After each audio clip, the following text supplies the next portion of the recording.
Welcome back to the Better Everyday podcast, where we're unlocking our best self one episode at a time. My name is Grace Garcia, and this is my wonderful husband, David Garcia. Hello. And we have two guests. Now I'm going to properly introduce you guys. My sister, Melody Guzman, and her husband, Kevin Guzman. Hello. Welcome. Thank you. This is Kevin's first time, so this is awesome. And usually our viewers like when we have guests, we get more views.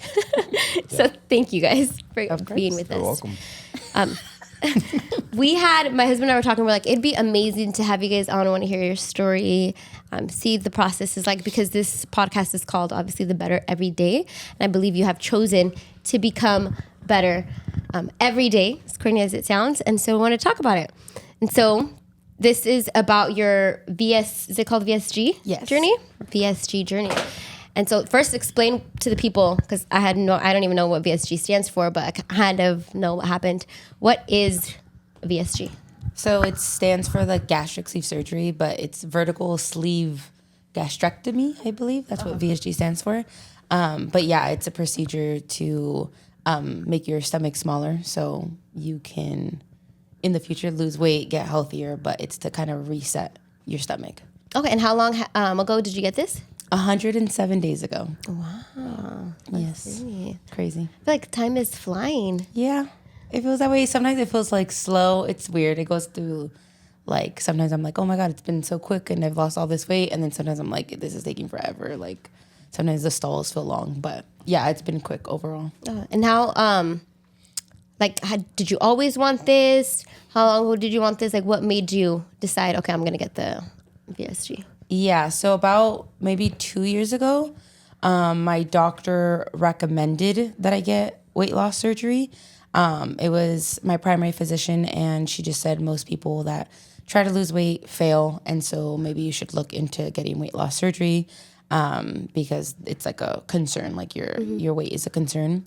And when she told me about that, I was kind of like, what the heck? Like, no, like I'm not that bad. I didn't think I was that bad. Like there's people that are fatter than me or whatever. And it definitely like made me get really concerned for my weight and for my health. So when I heard about it the first time, when she told me, that's when I reached out to David and I started trying to get really serious about losing weight and getting healthier and creating a healthier lifestyle. And so I told my doctor, I was like, I want to try on my own first. I want to like see if I can lose the weight first, like get successful at it now that I know that like that she doesn't believe in me or whatever, like, or that most people don't. I'm like, I want to be able to prove her wrong in my head. So I'm like, I'm gonna do this naturally and lose all the weight and I won't need this surgery. So I reached out, got accountability, started to lose weight, was doing really good on my progress and like getting healthier. And I really felt like my lifestyle was changing a lot and I was really proud of myself. But I slowly failed again. It has to do with a lot of my periods were really, really bad. And so during this time when I was like getting healthier and having that accountability, I felt like I was doing really good and everything started looking like, okay, I'm actually like, my periods are getting better. Everything just felt a lot better and I was like on the road that I wanted to be on. And then when my period started getting bad all of a sudden, it kind of just felt like, what is this all for? I started doing all of this stuff to get healthy in like this one area that's really difficult to stay on track and stay healthy when you're bleeding for 3-4 months at a time and you're in pain, you're dealing with all of this and you're just like, screw what I'm gonna eat for today or like whatever. I'm just trying to like survive this PMS. So I say like, I'm like, David did amazing helping me and I'm so appreciative of it. But I slowly let go of his hand because I was just like, I was suffering through my period. And so, slowly after that, gained all the weight back. I think the last time I gave him an update, I was like maybe 270, which my heaviest I've ever been was 300. So I got to like 270 something with David, which was awesome. And I was probably like 290 something before I considered getting the surgery again. So I gained almost all of the weight back. And when I went, it had been some time. I then talked to my doctor about my periods were getting so bad. So I reached out again and I was like, there's something wrong with me and I don't know what it is. So a doctor met up with me and he was saying that he thinks it's maybe PCOS or endometriosis because all of the signs led up to it. So had to get examined for both things and everything came back negative. Nobody could tell me what was wrong with me. My periods were, again, still irregular and really painful. And they just would say, like, you need to lose weight. And I'm just like, okay, like, even when I do lose weight, my periods are still not, like, helping, whatever. So I just got frustrated, and it was kind of like a breaking point of, like, everyone just sees me for my weight. And I know that this is a thing that I do need to fix, but it's so difficult to fix when I'm going through all the other stuff and no doctor's seeing me for the other stuff because they just see me as a fat person. So I just felt like this big loop, and I just got tired of it. I got tired of that. Also, when you got the when you got the results about that you're high risk for cancer, and I know most likely that I am as well, it also put like that urgency of getting better sooner, because I know if I get healthier sooner, that'll allow me to live a healthier lifestyle later on. Yeah. And if I am high risk for cancer, I want to make sure that I do all the things that I can possibly do to not get cancer. And so that was also something that I was really, like, that's one of the reasons why I wanted to get the surgery. And then also the fact that we have not been able to get pregnant was a really big thing. And with dealing with big, long periods, dealing with, my health, doctors are just like, well, you need to fix this first before you get pregnant. Yeah. So all of those things combined led me to, like, I need to fix this ASAP and I need help, because it's this cycle. Like, I've been trying to lose weight for all my life, and I just keep doing the cycle. And so I finally reached out to my primary physician. I was like, hey, you said about this surgery, I want to look into it. And then they gave me all the information, and I started slowly taking the classes. And I didn't go in with, like, I'm for sure going to get the surgery. It kind of was just like, let me just see, and, like, let me start making the steps towards it. And I just kept taking the steps towards it. And the whole time I felt like I was having cold feet, and I was, like, freaking out about it and talking with all of you guys. I'm like, I don't know if I want to do this, but I just kept, like, doing the steps towards it. And then the day came, and I was like, oh, I guess I'm doing this. And then, yeah, that's how I got there to that decision. I feel like that's not an easy, like, decision, or even, like, the path, how you were saying. And so it seems like you were just like sick and tired of the same, how you said, like, the cycle over and over again. Right? And I feel like like, I would call you so many times of, like, my breaking points of, like, I hate being this, and I would, like, you would see me try, and then it'd go back into that same thing, and then back. And I've been overweight, I feel like, all of my life. Like, I don't remember ever being a skinny kid or girl. Probably since I was third grade, I remember, like, noticing my weight is more than the other girls. Like, I remember those thoughts. And I remember being teased by my weight, and, like, by boys, by our siblings, like, things like that. So I always more, like, on the bigger side, but definitely during high school started gaining the weight. And then once I got married as well, like, you just stop caring even more. So I think, not even that caring, but just you get. I also think you'd, like, grief. You don't think mom's grief? That too. I don't know. It's like my mom's passing happened right at the, like, pinnacle of my transition into adulthood, because I was 19 years old. So I just got out of high school. When my mom passed away, we got into our relationship shortly after. So even, like, dating, you eat more. And then, when I went to Australia for a year, I lost weight. My periods came regular. I was, like, doing the best I ever did health-wise in a long time. And then when I came back to the U.S., it kind of just all went back to just gaining weight. And then for when we got engaged, right before we got married, I lost also some more weight. I think I lost, like, 20 or 30 pounds working with like, a trainer, and lost a good amount of weight. And then once we got married, I just kind of stopped caring, or I would care, but it would just kind of just cycle into, like, oh, I'm doing it, and then lose it, and then just those cycles. And being overweight, there's a lot of food noise that happens, and we can talk about that as we get into it, but it definitely makes it difficult to stay on track. I have a question. It sounds like to me that you said that at age, or in third grade, you started noticing it. If you remember, what was your thought process during that time? Like, was it something that you were like, I accept? Was it something that you were fighting against? Or, like, what was the thought process back then? I don't remember. I remember, like, knowing that it made me feel like crap, and, like, trying to make better decisions at home for, like, again, small things. But I don't remember necessarily like running or anything like that. I just knew like, okay, I'm like the fatter girl, but I don't remember. So you accepted it though. I guess. Like you just believed. Oh, you didn't question like, wait, am I fat? You're just like, no. I'm fat. Like, no, you just because I think accepted it. everyone made it a point. Like it was a point. Like my older sister would make it a point.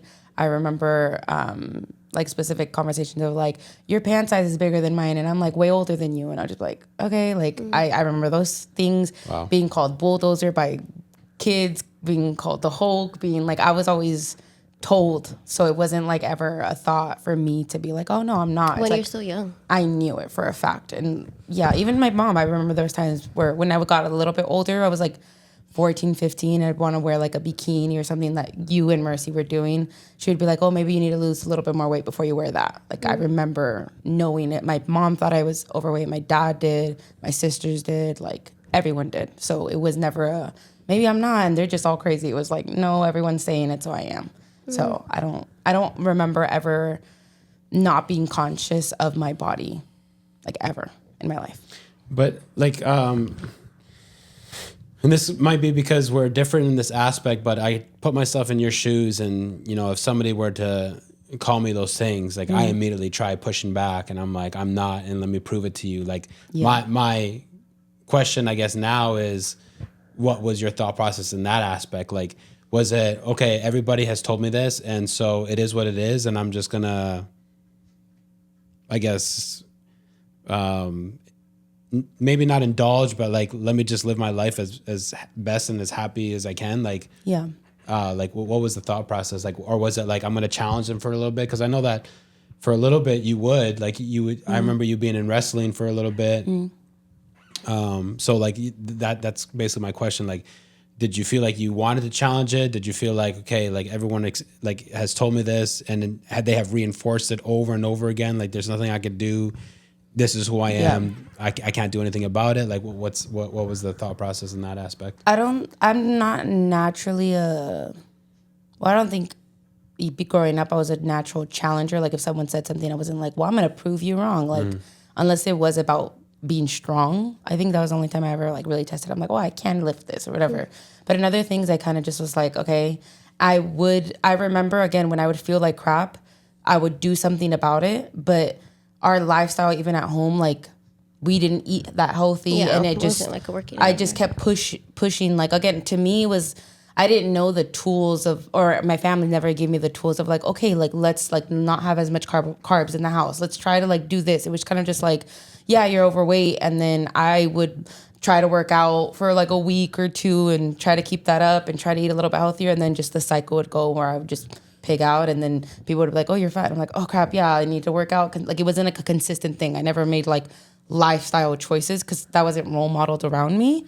But I just never, it was never like a challenge to them, but I wanted to fix it. It would just kind of just cycle. Like I would fix it and then forget that I was in the middle of fixing it and just indulge, and we would travel or whatever it is. And then it'd go back into like, okay, like just this constant feeling like crap, trying to get better, in the middle of it, forgetting, not creating the actual habits, and then just indulging again, feeling like crap again, and then just like that cycle all the time. Yeah. So I don't really remember ever like, you know what, screw this, I'm gonna like, or even when I did screw this, it would just, again, I'd fail again. So yeah, it wasn't, yeah. That's interesting because I have like, I guess, a similar situation. Like I remember when I was a youth pastor, Grace used to complain about me, and she's like, you know, you're spending so much time over there. And I kind of like relate that kind of to you, where I could put myself in your shoes, and I'm like, my whole family is saying this. The people at my school are saying this. I don't know if people are church or whatever, but like basically what you're saying is like all the people around me were kind of reinforcing this. Yeah. And I am going to try to challenge it, and I'm going to try to fight against it. But at the same time, I see how hard it is. And so why not be in a place where I feel good, where I can eat what I want, when I want, how I want, rather than have everybody say that I'm this and I'm trying to fight against it. And I feel like I'm just swimming up current. Like the way that I relate it for me was, okay, like I feel like I'm succeeding in this area, and it's kind of like a feeling that we chase. I'm chasing this success over here while I'm failing at home. Why am I not going to spend more time in the success area, right? Like, especially if I feel like a failure at home, and then I hear her over and over be like, "You're this and you're that," and da da da da da, and I'm like, and then you wonder why I, don't put that much effort here and more over there. So I could definitely see that aspect where you're just like, okay, well, if everyone's against me, I might as well just, do me. But I never was like, I you didn't think enjoy about being that? fat. So it was never like, I'm going to like. I'm not saying like about the fat part, but like about the food part, because I know that like food is like a comfort to you. Yeah, but I never, even younger and even now, I never saw it as like I went to food for comfort. It was just, that's what's really interesting, because when I did the classes for the surgery, a lot of people talked about like it being an addiction to food, or also like you go to food for comfort. And I never really like saw it, because I know it for sure it did, because of course I am where I'm at. Like I ate a lot, but I'm just saying I never really noticed. I'm like, oh, I feel like crap, I'm gonna eat. Like it wasn't intentional? Yeah, I don't remember that. I'm sure it did happen. And I think mainly also just boredom, like any boredom or any whatever. If you're out with people, you just eat. And if something's in front of me, I'm still that person. If something's in front of me, I want to nibble at it. And so it just became more of a habit than me like, oh, I just don't feel good, I'm gonna eat. Or man, this day sucks, now I'm gonna go eat like the trashiest food. Like I never was a conscious thought that I was gonna make and just be like, I'm just gonna indulge in this. So I feel like, again, my habits didn't come out of like intentionality or out of just like, oh, I know what I'm doing, but I'm still gonna do it. It just kind of like the habits in my life just allowed me to continue to just indulge in food and never know when to say no or when to call it quits. Or even when we would be married and I tell him, I'm like, there's times where I would want to eat and like make sure I'm super full, because who knows when the next meal is coming. I've never struggled with not, like we've never been poor, like in our family we were never poor, like when the next meal, I don't know when that habit came in, but it was just that habit of just like, I need to make sure I eat because who knows when the next meal is coming. And it just a habit that got reinforced in my brain, and I just continued to eat and not know when to say no. And so I don't know, again, like how I became the way I am, I guess, but it wasn't intentional. Yeah, I have a question for Kevin, because I feel like you've, if you guys don't know, like you guys knew each other since you were 5 years old, right? Yeah. And so as she's talking about this, you were seeing her from the outside in, and like I was her sister, but I feel like it's different. Yeah. Than, especially now you're married to her. Like, did you ever realize that she was struggling with this growing up? And then when you got married, did you see habits that you were like, oh, like this is off? Or did you also like, oh, I didn't know. Like, I didn't know that she was finding comfort for food, or it was a bad habit. Like, how did you see her from the outside looking in, and then when you got married? I guess for the most part, I mean, when we were younger or like teenagers, to me, like, I feel like I didn't really notice it, especially like she would say like she was fat or big. And I'm like, where? Like, no, like I didn't see it like that. And so I never really saw it, especially, I mean, yeah, I never saw that, like the whole her like just overeating or eating so much. When we got married is when I did notice it a little bit more, where she would want to like eat out every day, basically. And I'm like, sure, we don't have to cook, so I didn't think about it either. I'm like, okay, we don't have to cook. We'll just eat out. No problem. But then it was just like a more continual thing, just like always. And I'll be like, we're spending a little too much. It was about money before. I'm like, it was about money. It was about money before it was anything else. Yeah. But then I was just like, yeah, but we're also not eating the best, like we're not like, we're just eating junk food, And I was just like, I don't like that. Like, I understand that maybe you don't want to cook, because she would work from home, and like I was going to work. And so she just like, I don't want to cook. And then I was just like, I get that. But I'm like, I also don't want to cook because I'm coming back from work versus you're at home type of thing. And so it was like a little dilemma type thing. And it was a struggle. I feel like that's always been like a very touchy subject. And yeah, like there's always been like an emotional tie to it, to food and stuff. And just food in general, like that topic has always just been very touchy and like a hard one to like, every time we have to talk about it, just like, oh, there goes I don't another, think it was even food. It was the weight. Like knowing where it was like. That's what I was going to say. Was it like that? because him saying it's a touchy subject It makes was me think food, like you're yeah, but- attached to the food. Yeah, no, Or I was it definitely was. You felt like so that's why you don't want to talk about food because you're like, no, this is like I need this, and so you're Yeah. taking it away from me, or was it like you're judging me and how I look? No, I think it was definitely food because, like, especially with McDonald's. Like, McDonald's, they put something in their food that makes you addicted to it. I hate like McDonald's. There's, I know now I'm starting to. It's like, no, but I genuinely think because there'd be times where I could be without it for months and I'm like, okay, I don't need that ever. And then you like eat one more thing from there and then you just like, I want it every day. I want it every single day. Like you could just eat it every day. We literally would eat it almost every day. Like he would go get Panda, I would get McDonald's almost every single day for the week. And I never was like, like it was just kind of like, yeah, this is like I was eating. And so when we would say like no to something, I would cry. Like it was like such a hormonal and like I was obsessed and I addicted to bad food, like genuinely was. And so when he would mention food, it would just like, I knew I needed to get on track and I knew I felt like crap about myself. But then I also knew I loved these foods and I didn't want to say no to it. I didn't want to say no to myself. I didn't want to like have to like struggle with the say no to yourself. The withdrawal. With the withdrawal. So there was definitely that dilemma. And then especially if I was like close to PMSing or anything like that, I would just get like even more emotional about food and just like, don't test me with food. Like I would just cry or get so angry. And he's such a chill and he just wants peace. That's all he wants. All in his life is just he wants tranquility. Yeah, and for me, like the whole saying no thing was, Yeah. it was hard just because like every time I did say no, it was always met with like anger. You know, like that. Her first response was anger, and I was just like, man, do I want to deal with my wife being angry every day type of thing, or do I just want to give in and just like let her be happy type of thing, you know?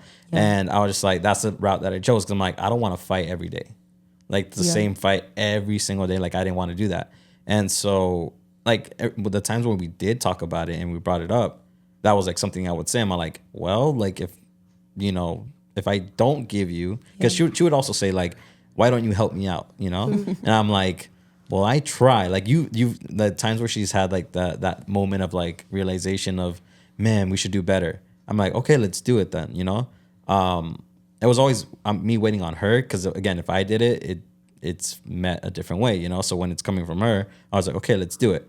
And she's like, yeah, but you have to put your foot down and, you know, tell me no. I'm like, I will tell you no.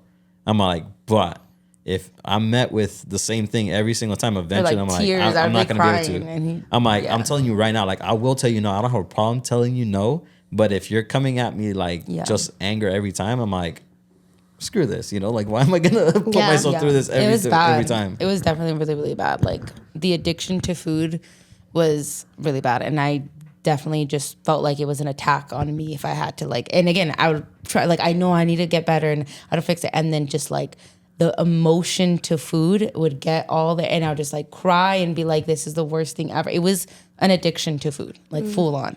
And, yeah, that's it. Like, talking back at it and looking back, I'm like, damn, like, now where I'm at, there is a huge transition. And Well, we could talk about it in your. Yeah, it's insane though. In hindsight, I'm assuming you guys don't have that same battle anymore.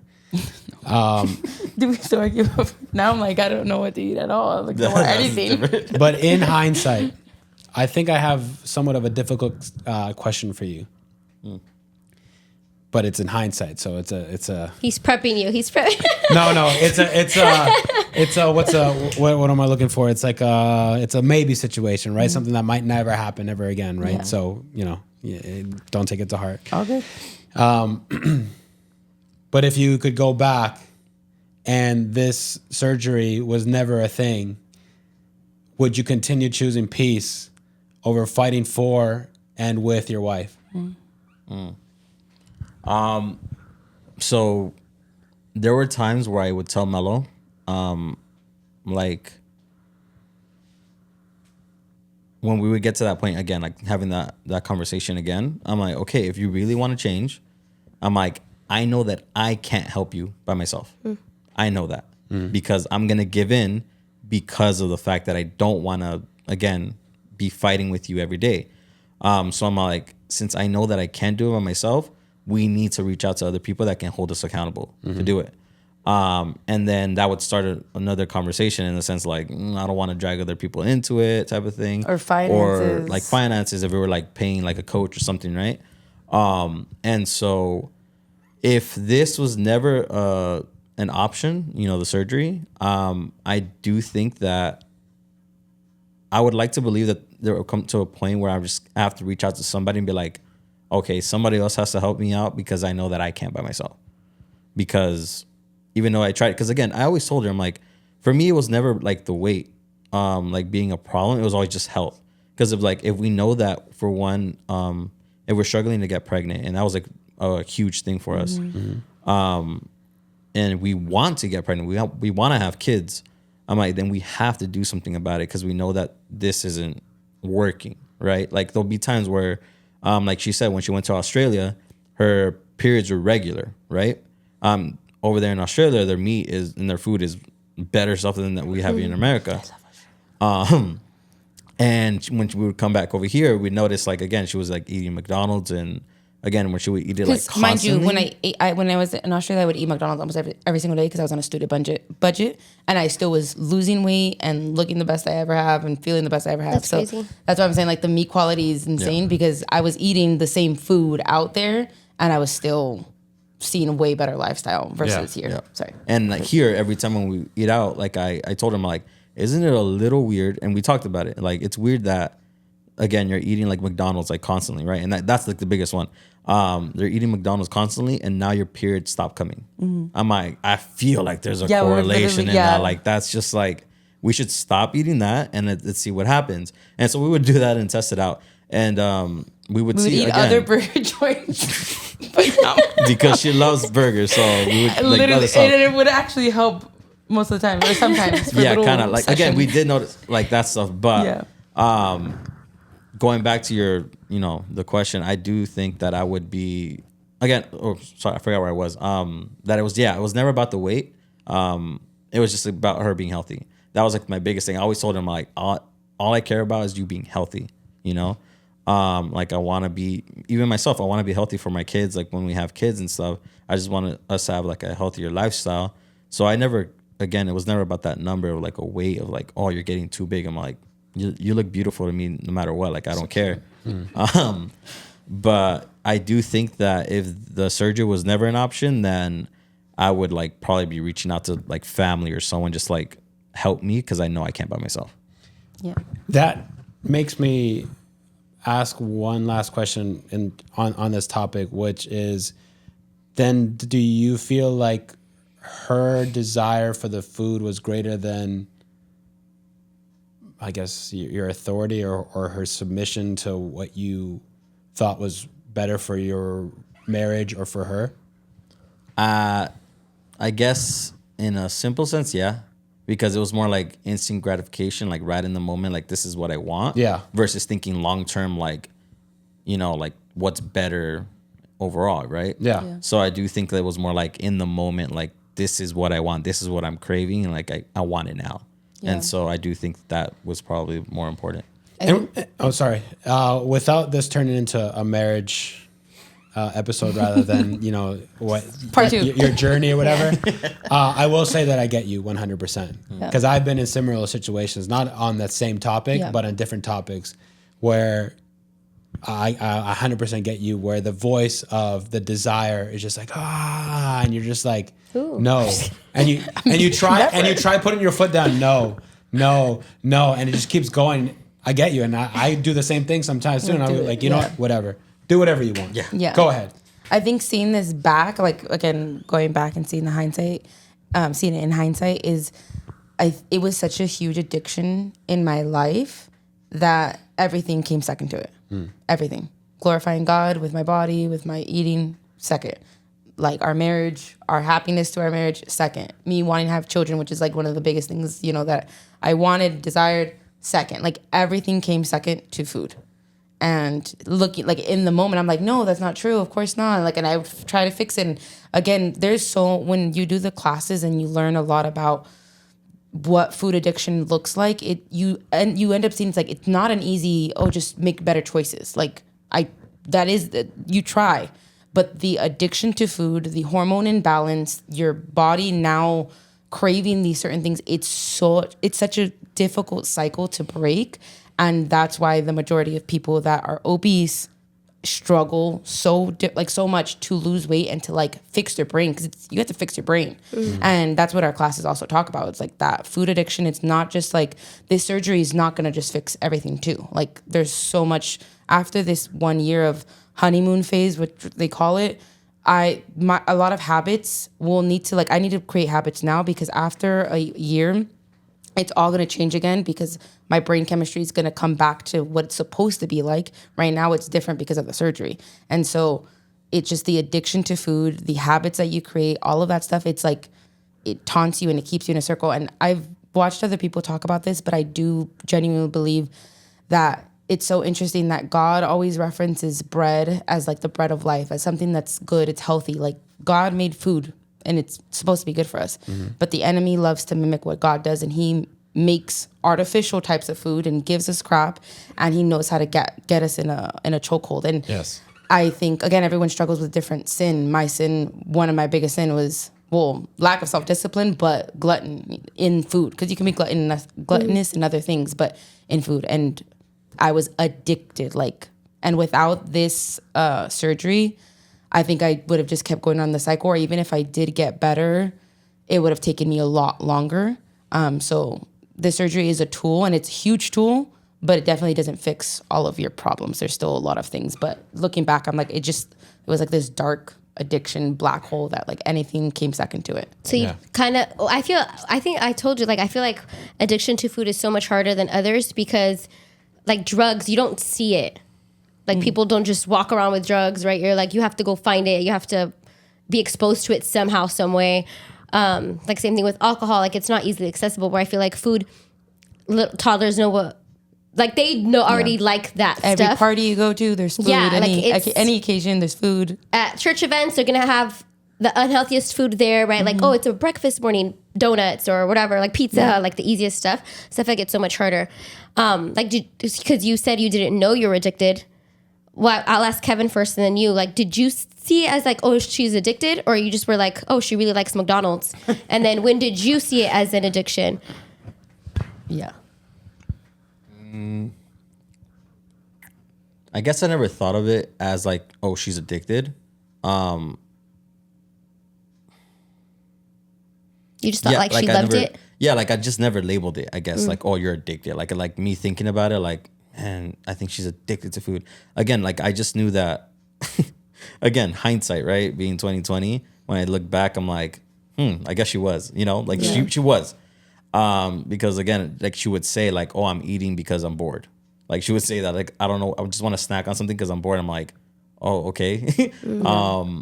Or again, just like wanting the food and stuff. But I guess I just never came to that conclusion of saying like, oh, I think there's a problem. But I also don't feel like there was a lot of verbiage for that. Like nobody really talks about food addiction. Like Yeah, they don't. You don't hear that. So I think barely just in this last couple of years, I started hearing it more on like TikTok and things like that, because also I'm like did this whole process. But I think food addiction wasn't really that's not something you think about. You just like, oh no, she just likes food. Like you don't think people she just are likes like, to eat out. Yeah, you don't think people are addicted to food. You don't. That's not a natural like thought, because everyone eats. So, yeah.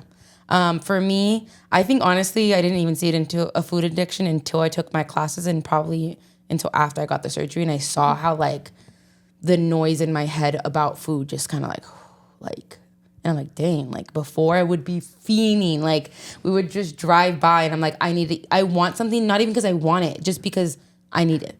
Like it was insane. I was telling Kevin not so long ago, I'm like, we're passing by this McDonald's, and I know just a couple months ago, I would have been like, let's just stop and get something small. And it wasn't even because I was hungry. It wasn't because I need it. It's just, let's just stop something because I know I like it. I know I like that food. So I just, let's just stop. And I was telling him, I'm like, it's so weird. Like, I'm like, it's like a memory that it's like, I kind of miss being able to like, just like, oh, let's stop and like eat. Cause it was an enjoyable moment. Eating is an enjoyable thing. I'm like, but it's crazy. I don't crave it anymore. I don't want it anymore. I'm not like, oh, I need to eat that. I'm like, it's just crazy how I remember this memory. I have this fondness of like food was enjoyable. It's very different now, like the way I like food. So I'm like, I remember that feeling, and now I'm like, wow, I don't feel that at all anymore. That's interesting. And the surgery insane, like what it did to me chemically and everything. That's crazy. Yeah. And so do you think the surgery is kind of like it was like a rehab? Like, I guess when people are addicted, right, they go get professional help, like, and then at the rehab, they have like doctors and psychiatrists and things to help them like flush out of the system. And so do you think that surgery is kind of like, okay, how you said it mentally obviously changed you physically, but it also is like helping rewiring your brain? I don't think it's like rehab in the sense, because I feel like, I think they just gave me tools. They gave me tools. They gave me language to things that I didn't have language for. But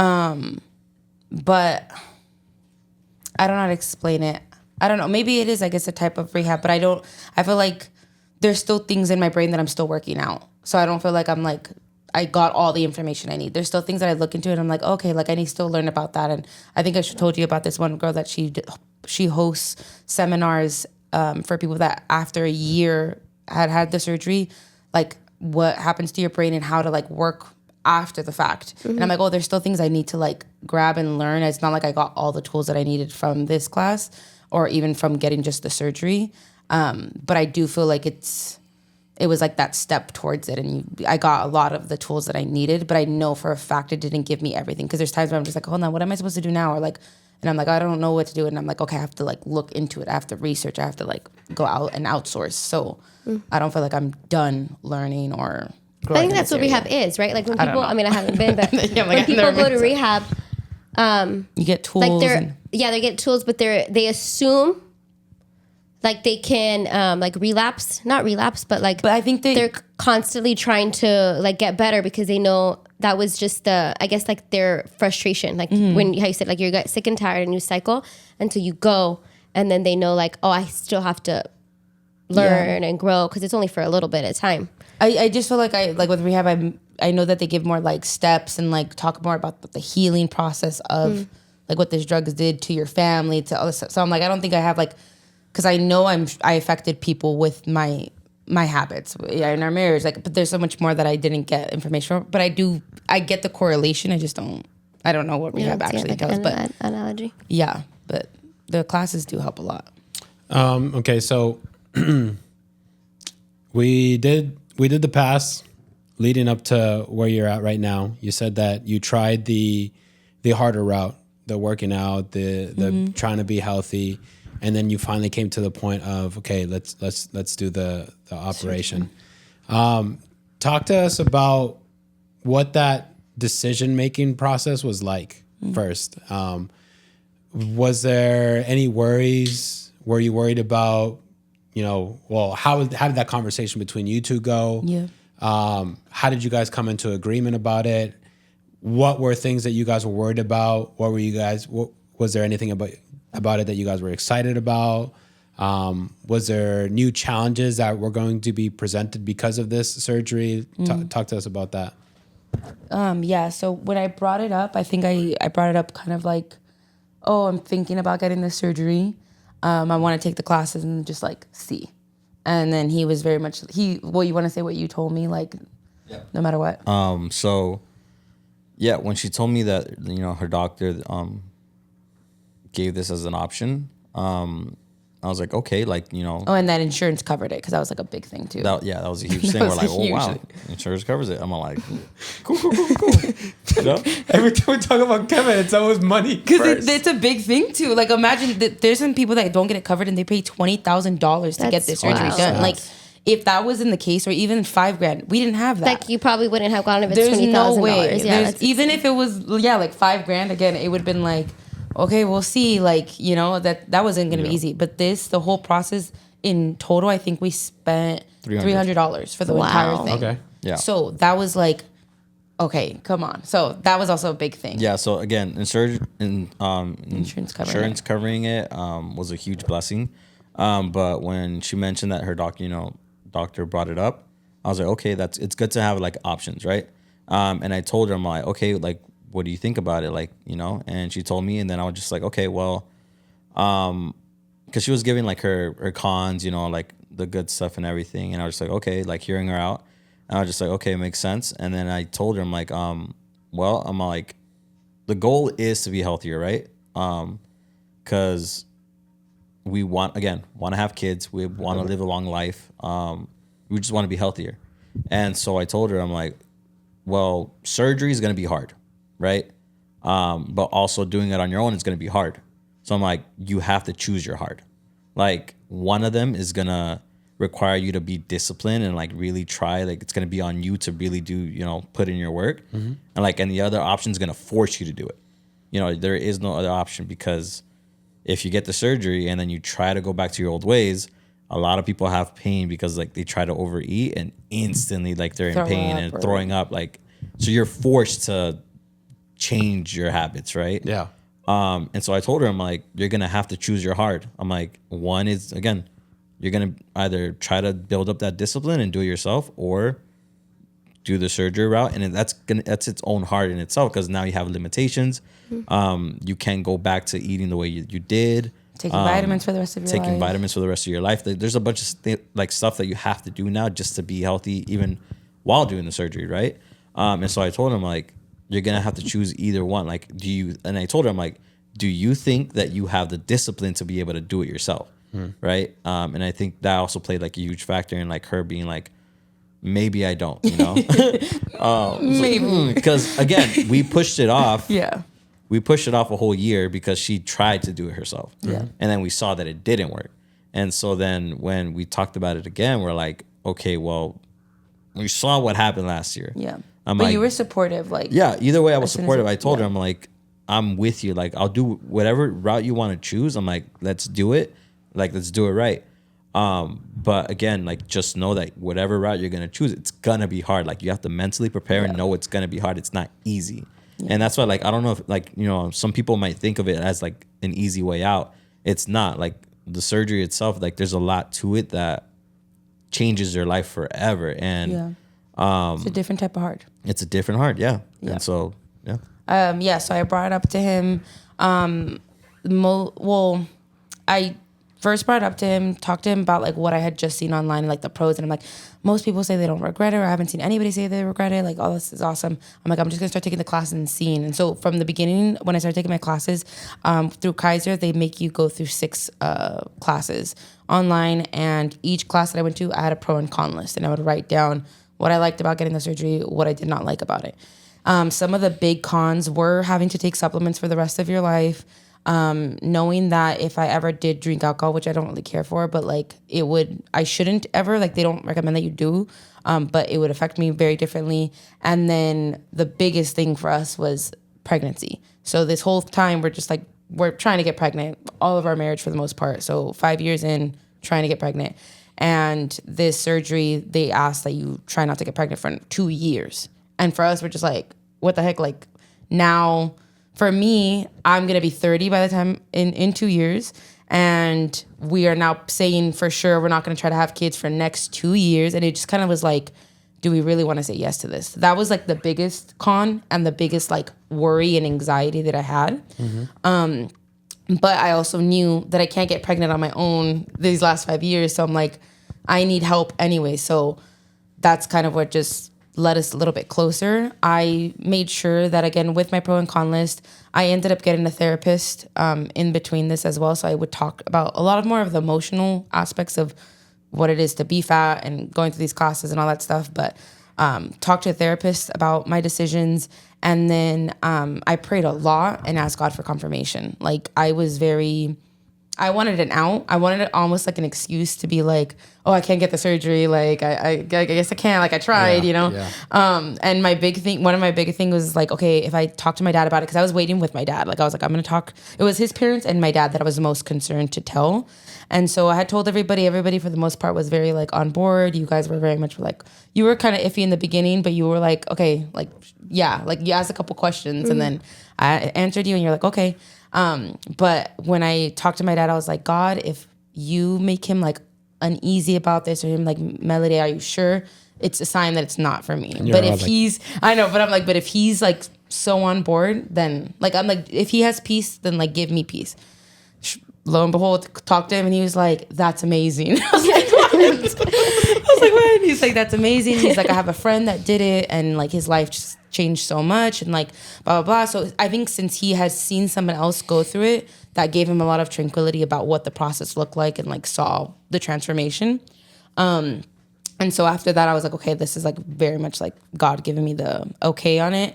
And yeah, I just again kept making the steps towards it, and then found myself on the day of surgery. I'm like, literally, I was like, I can't believe I'm actually gonna do this. Like, it didn't feel real because it just felt like something was gonna fall through and like it wasn't gonna happen. But everything kept going forward. And so that's kind of how I made the decision. It was just knowing I was tired of the cycle, knowing that the cons to me didn't get outweighed by the pros, and then knowing that God had given me peace and confirmation that it was okay to make this step. And I talked to my pastors and like my leaders about it, and they all were very much like, I was very open to hearing people's like concerns about it. And then most people they would tell me their concerns, but then also tell me like, if this is what you need to do, like we're supportive. So I felt supported, and those were all the kind of like, all those things made me like, okay, we're doing this. So yeah. That's awesome. And then surgery day happened. And since having the surgery, and since, you said 105 days, 107 days, how do you think your mentality has either changed, stayed the same in regards to, we talked about from third grade to being married and stuff, like this, I guess, identity that, you've kind of heard and kind of just, it is who I am, I am who I am. Do you feel like that has changed? Do you feel like there's been healing in that? Do you feel like you're still on that journey? Like what does that look like for you right now? I believe I'm still on that journey. I still feel like a fat person. I still am a fat person. I still feel like that little girl can cry at any moment and like remember everything that people have talked about me. And I think even now, certain people have made comments where it makes me like, oh, now you value me more because I look better or whatever. And it just kind of reaffirms that I was less than because I was overweight. Wow. And so I think I still have a lot to work through in regards to my identity. But overall, I feel like I have been more confident in myself. I feel like there was this huge mask that I had on with me being overweight, like not even intentional. It wasn't like I was putting on this mask, but like I hid myself a lot more because I already felt like I was too much weight-wise. And then my personality, I'm very loud and like can be very out there. So that feels like too much. And then just felt like I can overwhelm anybody really too quickly. And so slowly I started hiding myself and just trying not to be so obnoxious because I was obnoxious in every other way. That's how I felt. And so I would post less. Like when in high school, I would be always posting on Snapchat, Instagram, like stories, like all the time, being silly on it.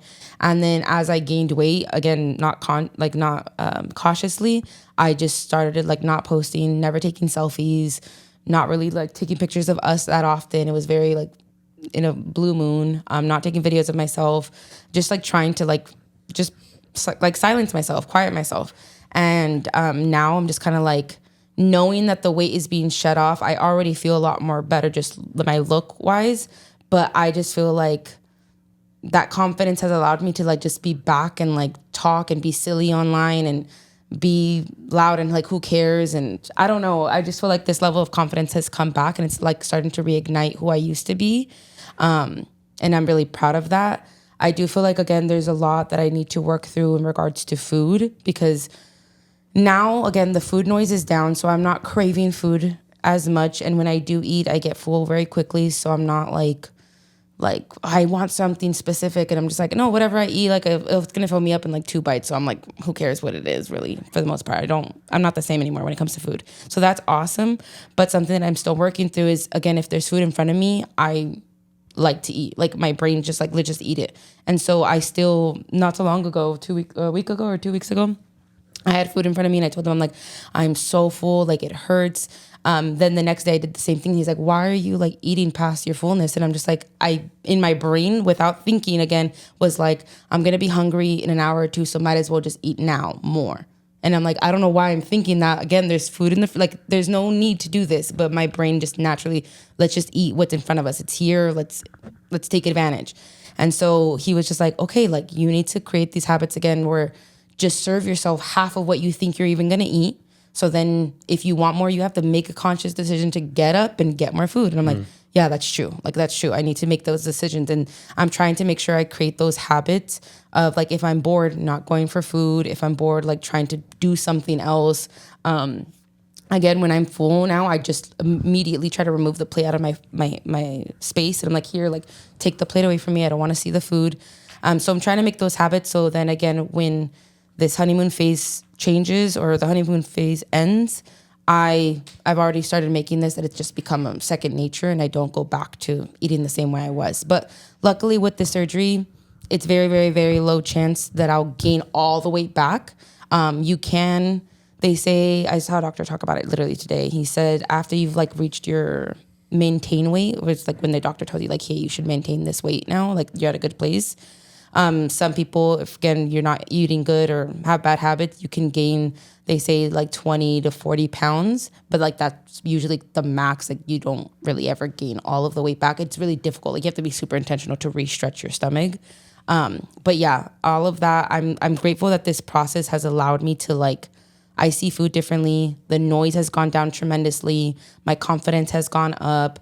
I feel like I'm living again. Like we're talking about like even going to Six Flags. It's probably so small to other people, but to me, it's a big thing. Like I felt like I couldn't do so much because my weight prohibited me to. So like even going like traveling, it was embarrassing knowing I was going to go traveling, especially with other people, because I knew most likely I was going to have to ask for an extender.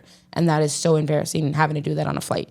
So there'd been times where I literally would go on airplanes and just like tuck the belt because I was too embarrassed to ask. So I'm like, if we get some turbulence, I might die, but like, I'm not going to raise my hand right now. If we like roller coasters, we started going to Disneyland, and Disneyland is more fat friendly. You can go on all the rides for the most part, but Six Flags, I didn't go since I was out of high school because I knew the last time I was in high school, there was one ride that I was already tied on. There's no way I'm going to be able to go back. Knott's, we live so close to it, and people would be like, why don't you go to Knott's? Like there was one time where you and Jesse talked about it, and I was like, I don't want to go because I know most likely I'm not going to fit on the rides. Like, and I knew I would love to. I love thrills, but I couldn't. And so now that I've gotten the surgery, even there's some rides I can't go on, but I'm like, I know that I'm going to be able to though. And that's so exciting. And we were just like going and like having fun. I'm like, I feel like I'm a teenager again, just going on these rides, being with you, and like being able to do stuff and not know that my body's not stopping me is such a nice feeling. And yeah, there's so much, like even I would think about before of like when I get pregnant, what if people don't even know I'm pregnant because I'm so fat? Like I was like, I'm going to be on my baby shower and just like not have a belly to show. And I just would think, I'm like, I don't want to be pregnant like that, but I'm struggling in this area. And so now even thinking, I'm like, one day when I do get pregnant, I'll actually have a bump. And like, that's exciting to me. Those things, I like would write a list of like things I can't wait to do or can't wait to experience. And that list, I feel like it's just like a beam of light that's like, this is your opportunities. Like opportunities just opened up, and it's been a really smooth process overall. And it's been an amazing decision. Like I don't regret it at all. Like it's been amazing. So yeah. That's awesome. What does freedom and healing look to you? What does that look like to you in your life? Healing, I think just that I'm too much. I think, again, with my weight, with me, I think my identity of just feeling ugly or feeling like I'm not worth as much because I don't look a certain way, there's a lot of healing that needs to go there, because I am loved and I am valued no matter what size I am, but there's still that thought inside of me of just like, there'd be times where I'd be like, are you ever embarrassed of me? Or like I would, that shame. So there's a lot of healing of just being able to know that I deserve to be loved then. I deserve to be loved now. I'm still God's daughter. Like that never changed. God sees me the same the whole time. So healing in that area, healing with food, like the addiction to it, not having to need it or cry for it or be dependent the way I was. And then freedom is being able to like carry out a healthy lifestyle and it just be my new rhythm. And like thinking about like going places or doing stuff with our kids, and knowing like even with like Elijah and Araya, like being able to run with them, and like being able to know that my body does not limit me and I can do anything that I put my mind to. There's so much freedom in that area as well. Yeah, I'm just excited about all of those things, like literally physical freedom, but then also just like mental freedom of that noise shutting down, knowing that my addiction is no longer has a hold of me, and knowing that I can, because I always felt like, yeah, I can, but I can't. Like, I never felt like I could conquer things. And now that I've conquered this, I'm like, I can do hard things. Like, it still struggles with me. Like, I still feel very like not capable in a lot of areas, but now it's like more of a like, no, I could do it. Like, I did the liquid diet, which felt like it was going to be impossible. I did the puree stage. That felt like it was going to be impossible. Like, I went through it. I got through it. And so I'm like, now I'm like, oh, I can do it. Like, if anything's just a short amount of time, I can do it. Like, there's no problem. Like, it's just a phase. It's just a time period. And so, yeah. As a married couple, both of you guys are one. So the question is for both of you guys, how do you get to that healing? How do you get to that freedom?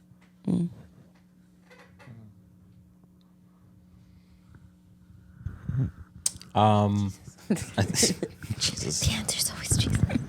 I think that healing and freedom, like it's just, I've always tried to like reassure her, you know, like no matter what, like I always think you're beautiful and I love you, you know, always. And I guess it's just like her getting that confidence now, like her seeing herself like that she is losing the weight, she is changing, you know, and her feeling better like about herself, and just like again, even like she's talked about it before, like her the mental fog, right? Like that you just feel like clearer. And I just feel like that, just like again, the confidence just coming in has allowed her to be again like just herself without feeling like she needs to hide, right? She's been saying how like she feels like she's too much, but like, or she's fitting into a stereotype of like, oh, like a big person's always funny, or you know, like they're a loud one or whatever, right? She would always say that too, and now she just feels like, okay, now I can be myself, and not really worry about it, because again, like I'm feeling better, right? She's feeling better about this, and so I just think like I just continue to try to encourage her and just reassure her that like she is loved no matter what, and she's beautiful no matter what. And I just think again, just I love seeing her confidence just coming back and like boosting. Yeah. Just like in her posting, even like, you know, her stuff on TikTok, and I'm loving that. Yeah, like she's doing a great job, you know. Like you've been encouraging her, like, yeah, let's go, you know, like the numbers keep going up, and I'm like, Cha-ching. That's all you see, though. Oh yeah, you didn't start off like that. nah, So the money that TikTok was bringing. not crazy. Got nothing yet. Soon. Look at me. Oh no! Again, just seeing that confidence, like I just see that freedom again coming back to her life, and that's what I'm like makes me the most happiest. Is like, man, like you're it's like you're living again. You know, again, you're not hiding. You're actually living, and you're excited, and things that maybe you can't do right now, you know that you will be, you know, soon. Yeah. You know. It's just a matter of time. You know, it's just a matter of time until you get there where you're able to do even more things that you want to do and check off your list. And there's like little milestones that are just like, again, like I get to see it, like, you know, in her life, just like every milestone, just that accomplishment, like I can do this now, or, you know, we can do this. And, you know, it's just like the life changes. It's just like, it's awesome, you know? Yeah. So, yeah. I think also like us now, I said it before on my TikTok, but like being active is a lot funner now because it's not nearly as like, so like the fact that we as a couple are able to be more active and like play pickleball together, like, you know, go to the gym together. It's like we're being able to create these habits and lifestyles that are continuing to allow us to be more free in other areas of not staying stuck the way we used to, and like being able to, again, envision that future with our children in mind, like knowing that we actually are able to create that lifestyle with our bodies. And like now we have that privilege of moving with less weight on my shoulders, you know?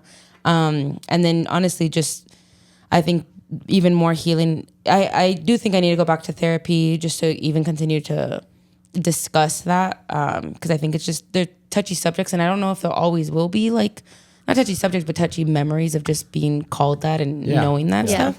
So discussing with a therapist in regards to that, and then literally God allowing him to speak to me and remind me of what he's called on my life. Cause I know there's a calling on my life about freedom, and it's just so funny to me that I feel like I've been captive for so long in my life. And it's just like God knew what he was doing, you know, he knew what he was doing with that.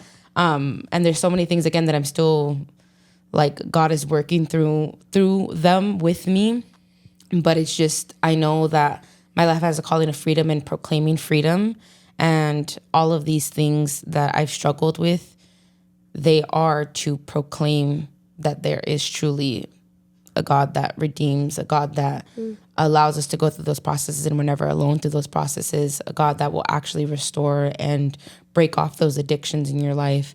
And so I think it's just, I think it's beautiful that God has allowed me to see that so far, but I know he has so much more to unravel. So just continuing to be in his presence and ask him to provide that clarity.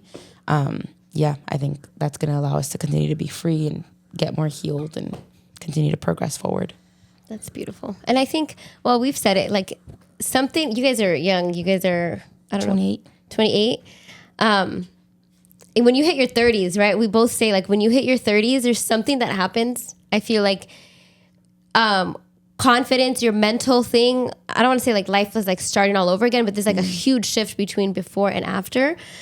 You've seen it, like, in me, I was never this person, and I'm not going to say, like, it's going to look exactly like that for you, but the fact that you started this journey before and you have such a huge calling over your life, your ministry, you have a great gift, you've been using your gift greatly already. I can't even wait until, those are like the Jesus years, like when something happened like 30 where it's truly, I think, like, you stop caring, and you already have stopped caring in some areas, in so much areas, but I truly believe, like, it's just going to get better with age, and I can't wait to be a part of it. And can't wait to. Yeah. I think obviously identity is, like, a huge part, you know, and I think therapy is going to be a great tool for you because you clearly need to go back in time and fight against all those, that mold of the identity that you embraced or you accepted, you know? And I think it's going to take both of you guys to fight for that new identity, you know? And I always go back to like Paul, of having that identity of, like, I know what it is to have and not have, but, like, who I am, like, who God made me to be, like, I'm moving forward, you know? And, you know, me and Grace are obviously always rooting for you and praying for you guys. And I truly desire for you to get to that point of freedom and healing. And I mean, I think I always tried to, like, connect stories or whatever. Like, when I did my solo therapy, it was basically the same thing too. Like, again, different scenarios, but, like, I had to go back in time and fight against, you know, an identity that was there, and shatter that mold, and now, like, accept and fight for this new one. And it's going to be a fight. But it's obviously, you know, it might sound a little cliche, but it's a fight worth fighting.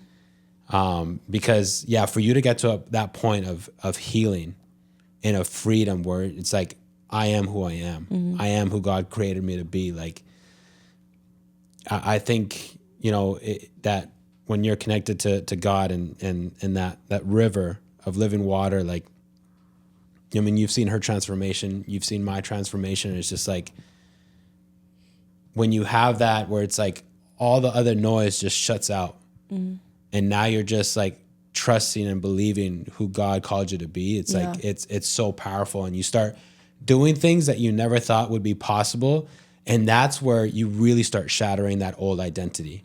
That's where you really, like, and you know, we'll always go back to the running. Like, I used to not be able to run 3 miles. And then you got to a half marathon and you go back and you say like, I never thought I would be able to do this. I never saw myself running more than 3 miles. And the same thing I think is going to happen with you. Yeah. It's like, I never thought I could get here, but I've gotten here. And I mean, you said that you feel like God is going to use you in the realm of freedom. And it's like, how powerfully is God going to use you with the testimony that you have? Yeah. You know, and obviously it's not going to be easy. Like we're talking about the end goal already, and we don't know how far the end goal is. Yeah. But is it worth fighting for? Like 100%. And so, go ahead. Oh no, and I was gonna say, I think like marriage, like counseling is helpful too, because it's like easy if he sees the labels put on him, you know.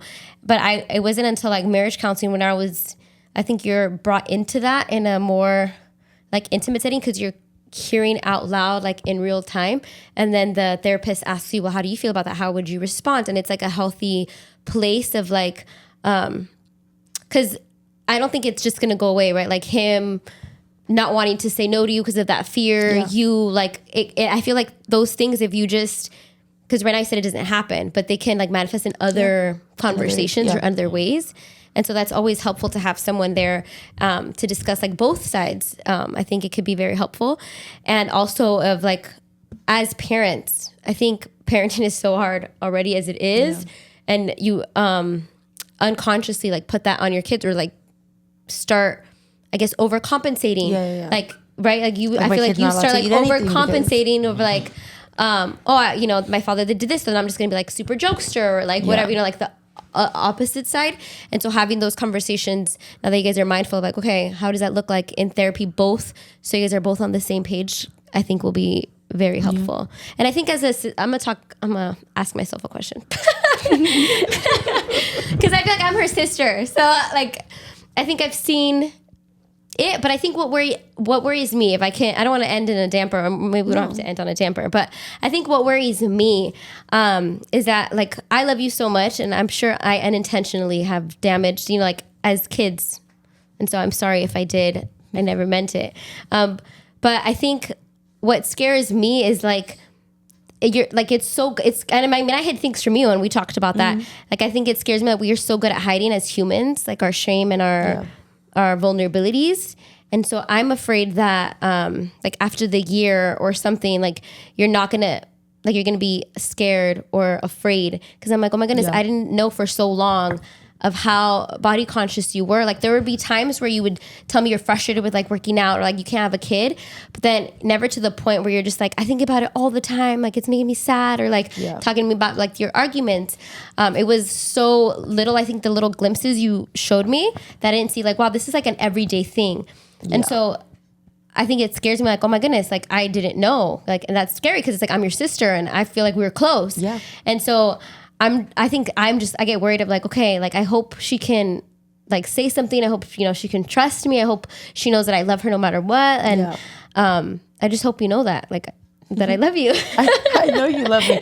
And like before, when I was having all these negative thoughts about myself, it was never, it was such a normal thing that I never thought I needed to discuss it. It wasn't like I was trying to hide that I felt like crap, or wasn't like, cause I never talked about it with him either. Like there was one time where you asked, you're like, oh, like, can you see the confidence? I'm like, well, he never really saw me.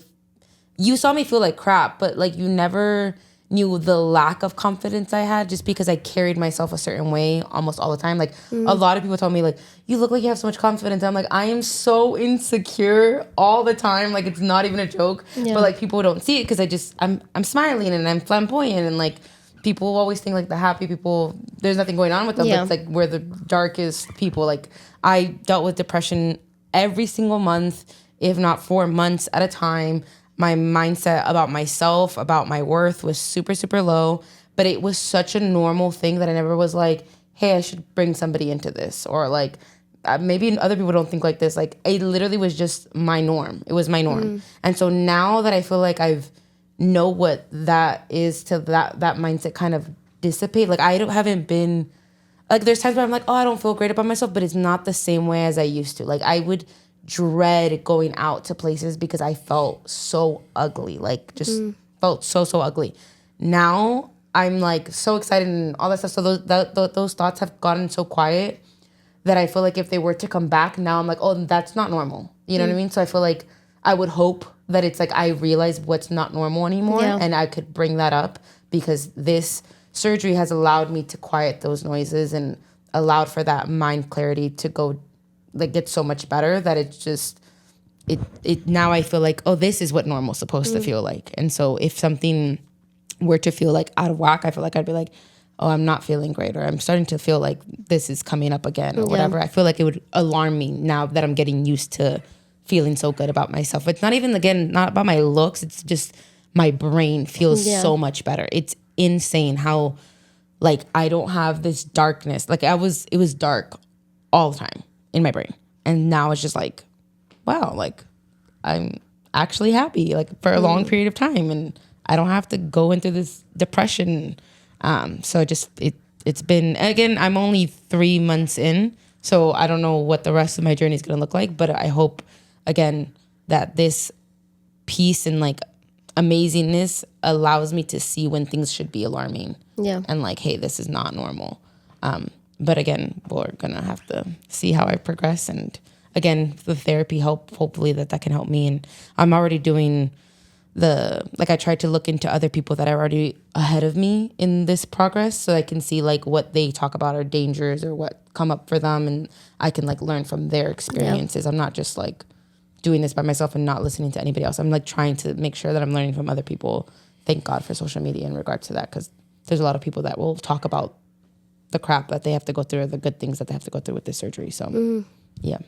And were you gonna say something? Yeah. The other thing I was gonna say, just like, that's like a difference from like then to like now, is like also having people like in our life where we feel confident enough to like talk to them. Like maybe beforehand, especially like early on in the marriage, like it was just like me and her, and then like we really didn't have anyone else to talk to. You know, we knew we could come to you guys, and we did a couple of times for like different things, but there's like a certain limit where you're like, how much do you share with like family or whatever, right? But then also having like, now we have like a even better relationship with like Jesse and Steph, right? And or even with you guys now, and with you guys as up. well. Like even like, again, doing life for so long, like as married couples, like our relationship has just gotten better, and like we just feel like, compared to then to now, is just like, oh, we have people that care about us, that love us, that we can open up to and talk to. And it's different from like, again, from the beginning. Like now we're just like, oh, there's people in our corner that we know that they have the best interests in mind for us. And so we can go to them, you know? And better tools, like Steph being someone that graduated for learning about psychology. And I feel like she's like already a therapist without being a therapist. The amount of times I've had talks with her and she like will pinpoint things that I'm like, holy crap, like not even my therapist has pointed this out. And she doesn't do it, of course, like as a therapist. She just does it as a sister that's like interested, and she's like questioning these things. And then she'll bring out things that I'm like, oh, I didn't even know I had to heal in these areas. It's been really helpful and healthy. I feel like my conversations with her, because she knows what like, oh, I think you're hiding behind this. And she knows how to like attack it in a very like subtle, but like, I'm going to make sure that you know that this is here. And so I think that her having those tools, and me and her, our relationship before last year, before Jesse and I were even on this podcast, before that moment, we didn't have a close relationship. But now that we do, I feel like I have somebody else that I can talk to, and like, okay, like she knows how to go around those corners. But yeah, I do feel like we have a lot more people. We did life a lot more alone in the beginning of our marriage than what we do now, for sure. Yeah, that's good. I would definitely reiterate what Grace said in regards to the couples therapy as well.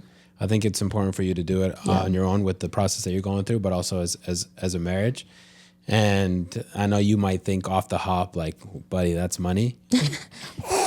Our Kaiser actually covers a lot of therapy, which I didn't know. So that's awesome. I didn't know that. We both have now. But like, regardless, because I mean, like, to be honest and transparent, like when me and Grace started, she's like, we're gonna go to Biola. Yeah. Or I think we made the decision. I don't forget how it went. I think I said Biola, and it was $150 a session. a session.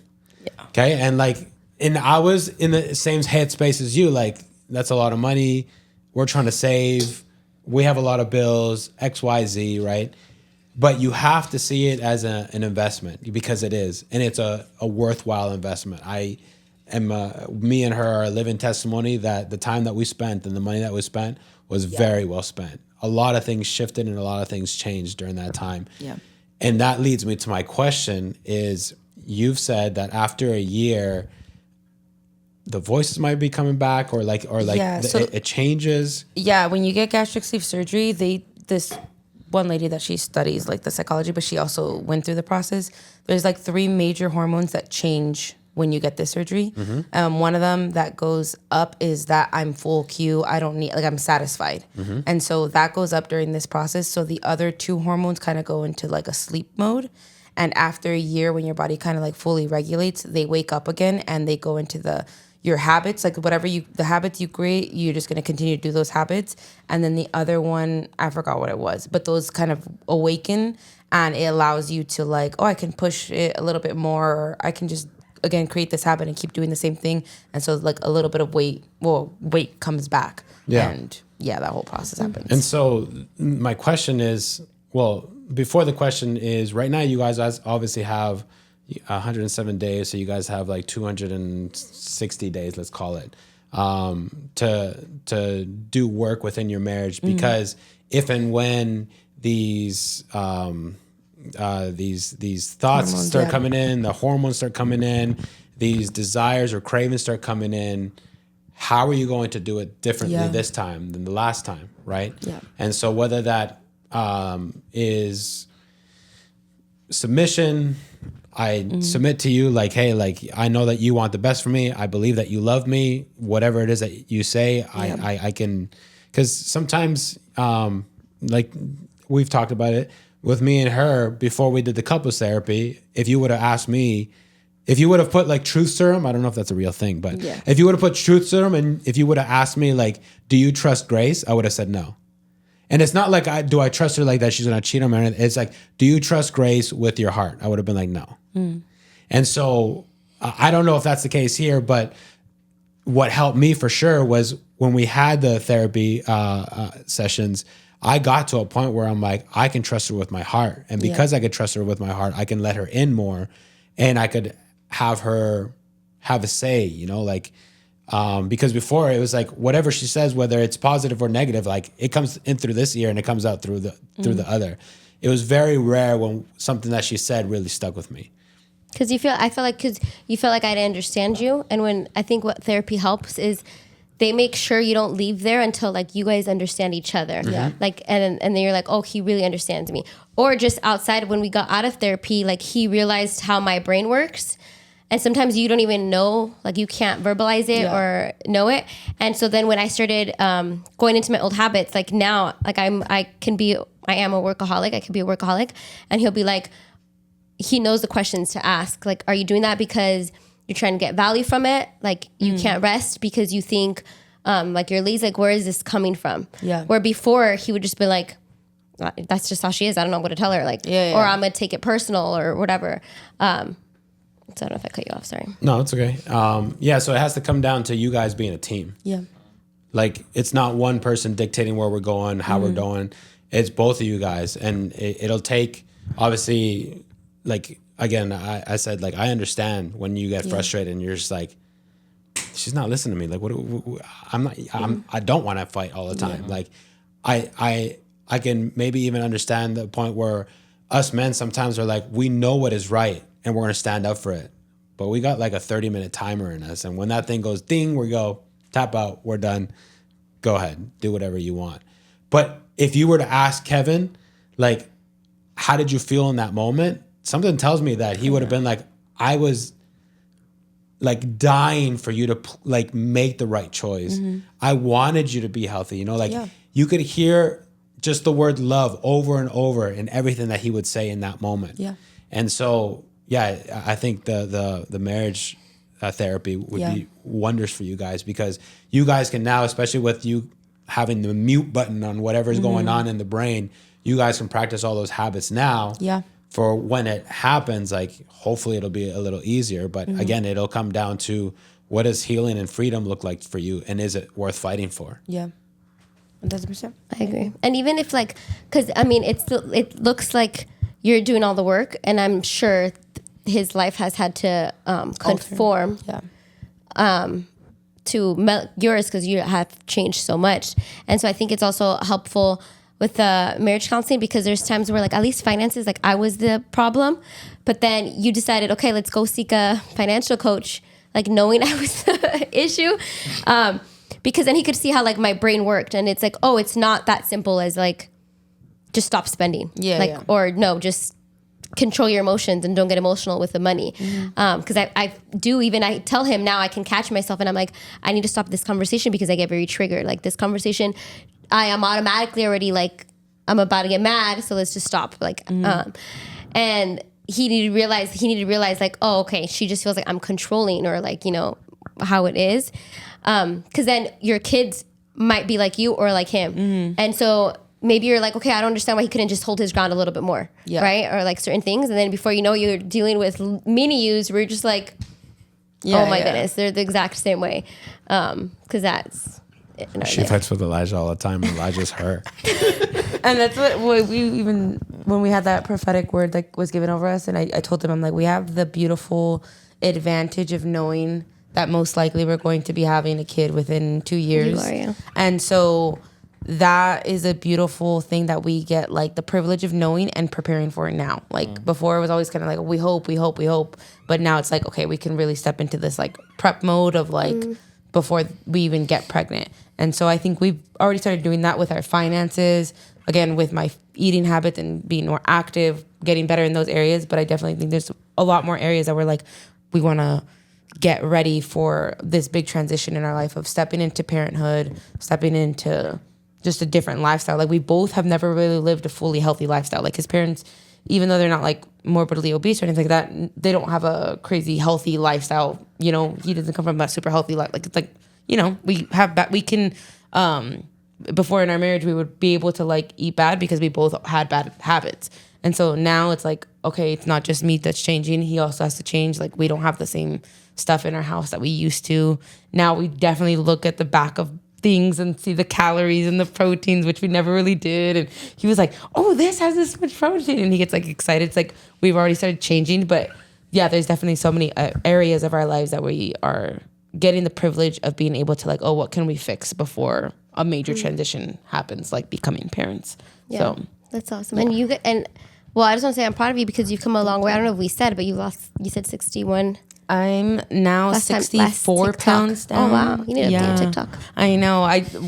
There was like a day in between or 2 days in between, and I just like lost a little chunk of weight, and I was like, what the heck? Like, well, tell them your TikTok handle because she is updating a lot on there. So if you want to continue to see her journey, and like, you would never like when you see her TikTok, you would have never assumed like that she was shameful of talking about her weight because you're so free on there. You're just like, this is what it is. This is what I'm dealing with. This is like the problems I'm facing, where before how you said you would never have mentioned it to even family member. Yeah. And so if you want to continue seeing her journey, because that there's going to be more. What is, you don't know it? I think it's Melody Guzman, but with like two Y's and two Z's. To memorize her username. Let me check. I really don't. No, but I'm super proud of you because I feel like. Melody Guzman with two N's. Okay, Melody Guzman with two N's. David will put it. You're going to have to brand it too. You're going to put it right here, right? Eventually you're going to have a LLC. Yeah. But yeah, no, I tell people online, I'm like, it's crazy. Before I was always like never telling people my weight, like, or just like, oh, I'm like 2, whatever, like just roughly. And now I'm just like, I was 300 pounds. Like, I think the biggest I ever saw on the scale was 299, but I'm sure I was 300 pounds one of those days. Like, it was so close. And yeah, now I'm 230. What was it? 4? 30, no, 36. Oh, right. 64, yeah, right? 36. But you said you were before your wedding day, right? On my wedding day, I think I was 240 something because the last time I weighed myself before our wedding was 241. And then that week of the wedding, I just ate whatever I wanted. So I'm sure I was a little bit higher than that. And that was with me training and everything. So I'm lower than I was when I got married, which is insane. He carried me for the first time ever. Wow. Ever. It was a little bit of amount of time, but I'm like, that never happened. I've never been picked up. Like that's, and She's also never liked to be picked up. Yeah, it's a huge She'd be insecurity. Like, no, and now I'm like, pick me up. Like I want to be picked up at any moment. Everything has just, it's been changing. Like it's insane, but my clothes are not fitting me anymore. Like my outfits are starting to change. I'm starting to try to get out of my comfort zone in that area. There's just a lot that's shifting and changing, and It's awesome. It's awesome. And I'm saying like just hold on to that because I feel like the beginning stages, the honeymoon phase there's for a so reason. much change, but like write it down. And I'm sure you have like data. You already know the dates, you know the pounds and everything. Like write it down because you said like you've been consistent. Like before you would say I'm not consistent at anything, or I can never like follow through with something long. Like the fact that honestly, I'm gonna kind of put you under the bus. I love you though. He was like, she's not gonna do the diet. She's like, she's like, I did. She was like, I did though. He was telling me because I'm not gonna lie, I was like I want her to do the surgery. I want to know the details though, because the way that she made it seem, no, it was like only was 3 bad. bottles. It was bad. And it was Hold like on, a total of like 300 calories. I'm like, there's no way. Because 300 calories, more than 300. Nah. As your sister, I was like, obviously, I was telling you like, Melody, I want you to have a baby. Go talk to your doctor. Ask him if the reason why you can't is because of your weight. And I was like, I want to help. Like, you obviously want to help, and I'm sure you feel like you're like, I want to help you, but like I can't help you. Yeah. And so I'm like, if this surgery, if she doesn't go through with it, in my head, I'm like, I don't know. Like, am I not gonna have hope? Like, I was like, I can't even imagine how you felt because I was like, I don't have hope for her, and I'm afraid I'm not gonna have hope for her. And so I was hoping you do the surgery, but David was like, are you mentally prepared, Grace, in case? Because he knows how much, like, I wanted to see you change, and he knows how much like it hurt me as like a sister feeling like not being able to. Maybe we could do an episode about like that, like about how you said. In the year mark, we'll do it. Because he was like, I want you as now you, Grace, that you're emotionally invested. Because I was like so proud of you. She's doing this class and this is the next step. So he's like, are you mentally preparing if she doesn't do it? Like if she can't do the liquid diet and the doctor tells her, sorry, like you can't. And I was just like, no, I think she can't. Because I was like, I didn't want to think of like, what if she can't? And he's like, that sounds like really hard. Like, I don't, he's like, I can't even do this. Like, I don't know. So he was like kind of, not doubting, but you wanted me to be mentally prepared. But I get that because. Again, she made it sound like it was like 300 calories a day. No, it wasn't 300 calories. It was the Fairlife protein. So they're like 2 or 170. I don't know how many calories they 170. have. They're like 170. I had to take 3 of those a day. And that was it. Which is like about. And only water in between. Literally no food. Props to you. That's hard. yeah. That's about 300 calories. It was a little more. That's but like barely 600. In the beginning, Not it even was So the liquid, first, and then the last so the thing first was food. 2 weeks. So like they told me you need to start losing weight. You need to lose 10 pounds before the surgery. And I was like, holy crap. So then literally the month before is the only time I locked in. I had months prior to lock in and I did not. It was the month before that I was like, okay, I need to actually take it serious. And then the week or 2 weeks before the surgery, he's like, I need you to get on, you drink a protein shake twice a day. So for breakfast or lunch or breakfast or dinner, and eat only 1 meal. And that's it. For like an entire week. And that's what I did. And I would get headaches and it was like horrible. And then the 3 days before, it was all liquids, right? Yeah, all liquids. And then the day before, it was the same thing. Yeah, 3 days before it was just liquids only. Yeah. And those 3 days were like, I just got to get through it. And it was so difficult. It was so hard. And I remember being like, this is so hard. I can't even imagine when I get out of the surgery and I can't eat still. Like, it's not like, oh, after I'm done with the surgery, I can finally eat. It's like, I still can't eat after the surgery. It was so like, I was dreading it. And I was like, oh my God, this is going to be so hard. And I was like, it was horrible. But honestly, those 3 days right before the surgery were the hardest. Once you get the surgery, you're not hungry anymore because you just had major surgery and you're like filling up on liquids and like, you're just like, everything's delicate. You take a little sip and you're just like, I'm chill. You're not like hungry. So the 3 days after surgery was actually not that hard. You're just working on healing. And then after the 4th day, my food was like, oh, I want some food. Like, I want some. And I did that week, not allowed to eat anything. I chewed on stuff and spit it out just because I wanted that like sensation of having something to chew on. And literally just chewed on something and spit it out. And like literally just tiny bites. But those first couple weeks where the puree stage was like just eating mush every single day was super difficult. It's still hard in a different way now that I get like acid reflux and things like that. Like just like I get tightness now. It's a little weird, but I can eat almost anything for the most part and I'm okay, which is awesome. But the beginning stage was hard. And I don't blame you for thinking that I wouldn't make it because I was scared I wasn't going to make it. It was hard. But you did it. And I think go back to my point is like with the TikTok of you're more consistent than me. 3 times a day, almost every single day. She's more consistent than me. Like if not just one. I thought I'm like, I missed a day of her videos, and I'm like, oh my gosh, I have to Kevin's catch. over there. I'm like, no, I have he to catch. actually isn't. I thought it's me. Yeah, he does. He's like, did you post today? And I'm like, yeah, I did, or whatever. But I'm on. But I'm like, oh my gosh, I have to catch up on so many of her videos. I'm It's like, called accountability. And what I'm saying is like, you have to start using those things. Yeah. Of like, I am a consistent person. Yeah. Because that's how it started with me. It was TikTok literally was the one that made me consistent. I was like, if I can post 3 times a day, then I was able to read my Bible in the mornings every day.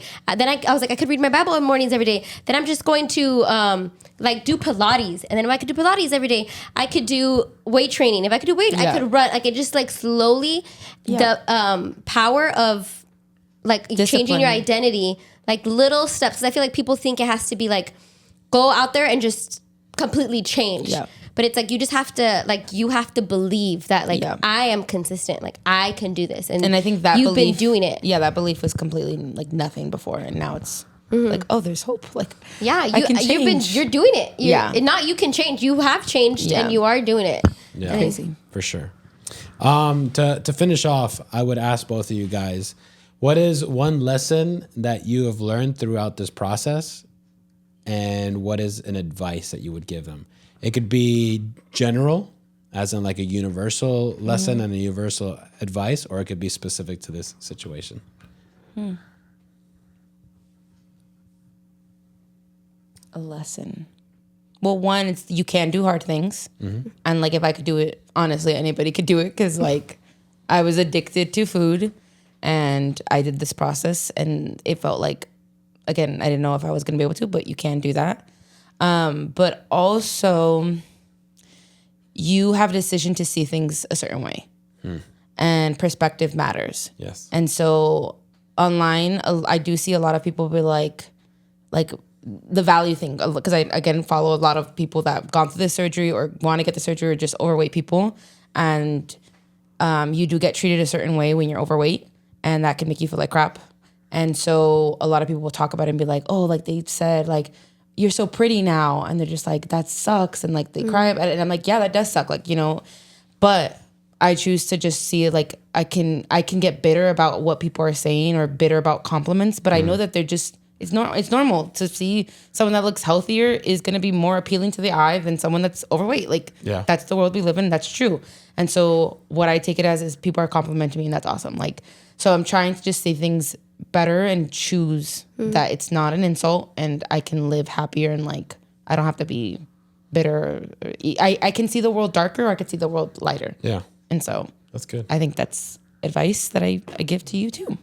That's good. I think for me, something that I've been seeing is just, I guess, more like as a husband, is like how to steward like her heart and like watching out for her. Watching out for, again, when it comes to like other people's comments, right? Or like how she sees herself, or literally just praying over her. And I remember I told her, I was like, the day of the surgery, the day of the surgery and that week of, right? That first week, I have never prayed as much as I did for her, like during that time. Like, I remember when I was in the waiting room, I was just like, I would be reading a book. And then I'm like, man, like I would start praying for her, like, God, please, like, praying over the doctors, like, and over her. And then when she was finally home in that first week, anytime she even moved a certain way or she made like a little noise of like discomfort, I would like start praying. I'm like, God, like, please, like, I believe that, you're a healer. And like every single moment, like I was just like, I've prayed before, and I pray like, all the time, but like, I've never prayed the way I've prayed. Yeah. Like for her, like, and like, again, as a husband, like taking on that role of as like a husband, like praying over your wife, as I did like that during that. And even now it still continues where I'm like, I'm still continuing praying for her. Like, Just that again, like her body is continually going back to its original design, like its original state, like, and God like to continue to help her, like just to like, you know, for us to get there. And, you know, just again for that healthy lifestyle. And so I'm like, I feel like as a husband, like that's like something that I've learned is like really just like stewarding like her heart and just like praying like I've never prayed before. Yeah. You know, and like really learning what it is to be like the pastor in your house and just like being someone that is looking after your wife's heart, you know? I feel like, again, I've never thought about it the way that I did until this happened, you know? Like, I would pray for her, like, normal, you know, just like a normal kind of prayer, I guess, you know, like when you just think I thought about her that day or something. But it's completely, like, has changed, like, now, and just knowing that I'm, like, this is my wife that I'm charged to look after, you know? And so I know that I'm held accountable for her as well. And so I'm just like continually just trying to, as a husband, do my best to like lead her and love her and encourage her.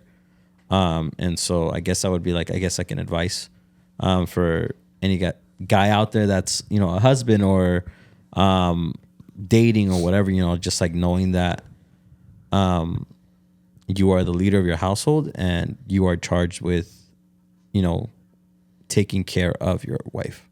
And so, yeah, I feel like that's something that this journey has showed me a lot is like, yeah, just to like take care of her and like really, really spearhead that, like, you know, like relationship with God and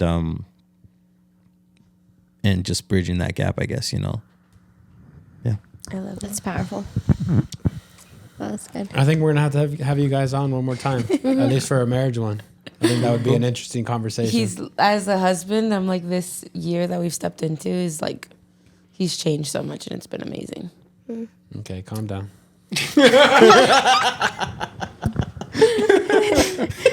love you. I love you. Yeah, thank you guys so much for coming because I know how you said like I'm. It's a shock that now you can talk about it and that's awesome and how far you've gone. And so I'm super proud of you. And thank you so much for trusting us to being able to ask you questions and having the public and all of YouTube, if they want to see your heart, your guys' journey, share the vulnerabilities. It's never easy. And so thank you so much. I'm super proud of both of you guys. You know, I love you both so much. I love you guys. And I'm so excited to continue to see your journey. I'm so excited to hold your baby boy or girl, but I think it's a boy. I think it's a boy too. To hold your baby and just be the like your spectators in this life journey. I get to return the favor. And so thank you guys. And we hope, I know probably not everyone again is dealing with this specific issue or is thinking about VSG, but I think it's such a important topic because how we said like it could be anything, right? It could be money, it could be alcohol, it could be any addiction, and just that the emotional control and that you don't have to do it alone, that you can conquer, take that step, right? And so we hope that you got some value out of it. Thank you always for your support. We'll be back next week. Remember to like, comment, subscribe, share, do all of the things. And until next time, bye. Bye. Later, guys. We have to do the screen. Oh, the picture, yeah. Kevin, you almost pushed yourself out of the frame, bro. I didn't push myself. I've never Dude, you were in a good spot when we first started. I think it was just right now. No, I just.